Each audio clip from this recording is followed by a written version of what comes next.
Welcome back to this series on updating your bookkeeping using QuickBooks Online. We are in the midst of looking at our money out processes and determining what can we automate, what can we move from manual to automation. In this video, we're going to be looking at specifically setting up recurring bills and expenses in QuickBooks Online.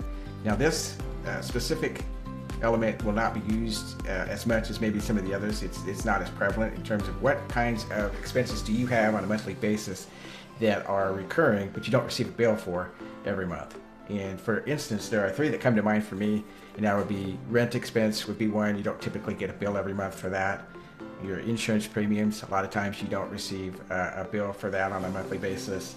And bank loans is another one where you know you have maybe monthly and periodic payments that you're making, and yet you don't get a statement or a bill for those. So this is where this is going to come in handy for you, where you can get these recorded and have those in there in QuickBooks Online for when your bank feed shows that those payments actually come through.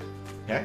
All right, so let's go out to QuickBooks and let's take a look at this. I'm going to start from our main page, and we're going to go up to our gear icon in the upper right hand corner, and we are going to select recurring transactions here in our list. Okay, so in our previous video, we actually set up invoicing through recurring transactions, but you can also set up recurring expenses through this recurring transactions as well. So I'm going to click on New, and I decide what I'm going to use, a bill, or you can see all the different options we have. I'm actually just going to set this up as an expense.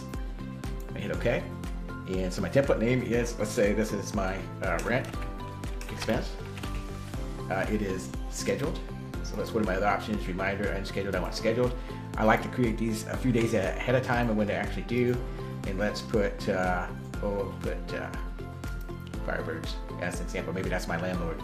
And payment account. So what account is it going to come out of? In this case, it's going to come out of my checking account. How often is it going to come out? It's going to come out monthly, and it's going to come out on the first day of the month. And I want this to start next month. So in this case, it's going to be August 1st. And when do I want this to end? Now, if you know that your rent is going to change at a certain point in the future, you can actually edit this so that it ends on a certain date. In this case, I'm just going to leave this open for now, but I just want you to know that is an option that you have available to you so that you can stop those recording of transactions at a certain point that makes sense for you, and then you can go back in and you can create a new recurring transaction for your rent. All right, so payment method will be, we'll put a new one called ACH. That's typically how you're going to pay it. At least how I recommend you pay it. And payment categories is going to be rent expense. Okay, and you can put whatever in here. You can put nothing in here. All right, and let's say that's $1,000 a month. Okay, here we go. Oops. Now, what we will typically do on our side is we'll actually put an attachment in here. We might put the rental agreement in here so that it's always available to us when we pull up a transaction. It's really nice to have that information available in the attachment section. Another good reason to have that sheet fed scanner if you have one. All right, I'm going to save that template, and it is ready to go. Okay, let's take one more example. We're going to look at what happens when we have a split transaction, right? So let's click a new one. Another expense is perfect, and this one's going to be our insurance premiums. Okay, I want to start mine 5 days ahead of time. Let's just say, add example, let's say Nike as my insurance. So if I have Nike insurance, it's going to come out of my checking, it's going to come out monthly. Normally on these insurance payments, you might not make a payment every month. You might be paying on a quarterly basis, so I'm going to be paying on a quarterly basis. So I'm going to say monthly on the first day of every 3 months. Right? So you'll have to look to see what is the actual timing of yours, but that's the way to start. And I'm going to start this on September 1, let's say, and it's going to end after 2 occurrences. I think the next I have September, then I will have the one in, it'll be the December, and then I'm going to have a new policy, so I'm going to start over on a new recurring expense at that point in time. Payment method is going to come out automatically, so ACH. And my categories here are going to be different. So I'm going to do insurance, property, and insurance liability. Okay.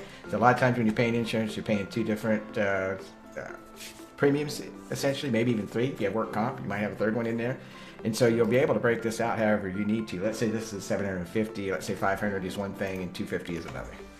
Okay, again, if I have my policy or even my original premium agreement, I might put that in as an attachment to this so that I have that available to me when it posts. Okay, so I think that looks good. I'm gonna hit save.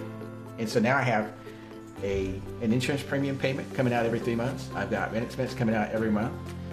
So when these come up, when the time frame comes up, they're automatically going to post for you.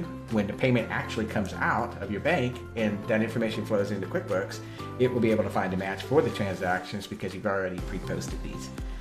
So this is another great way to help speed up the process of your bookkeeping, to automate your bookkeeping in QuickBooks Online, and we think you will find this an effective tool. All right, so if you have any questions, you have any other videos that you would like us to help with, don't hesitate to reach out to us. We would love to do that. It comes up there.